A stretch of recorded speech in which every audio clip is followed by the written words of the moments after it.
প্লাস্টিকের ভিতরে আমি দম বন্ধ হয়ে মারা যাব। আমাকে পানির গ্লাসে রাখো, তাহলে আমি একদম টাটকা থাকব। ফ্রিজে রাখলে আমি শুকিয়ে যাই।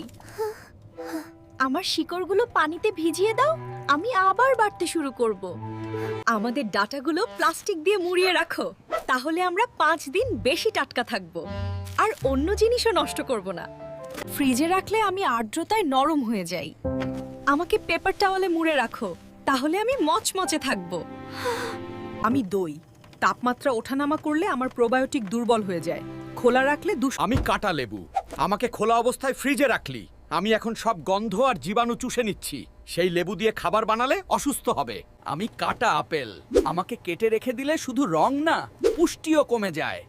আমরা প্লাস্টিক পণ্য, আমাদের থেকে ক্ষতিকর রাসায়নিক বের হয়ে মানুষের শরীরে মিশে যায়। এর ফলে ক্যান্সার, হরমোনের ভারসাম্য নষ্ট হওয়া, কিডনি ও লিভারের সমস্যা হতে পারে। পরিবেশ আর শরীর দুইটাই নষ্ট করে দেই, তাই আমাদের থেকে সাবধান হও। আমাদের পরিবর্তে স্টিল, পাট কিংবা কাচের পণ্য ব্যবহার কর। নিজে ভালো থাকো, পরিবেশকেও ভালো রাখো। আমি কাঠের হাতা, আমাকে ফুটন্ত হাঁড়ির ওপর আড়াআড়ি ভাবে রাখো। দেখবি ডাল বা দুধ যতই উঠুক, আমাকে ছোঁয়া মাত্রই শান্ত হয়ে নিচে নেমে যাবে।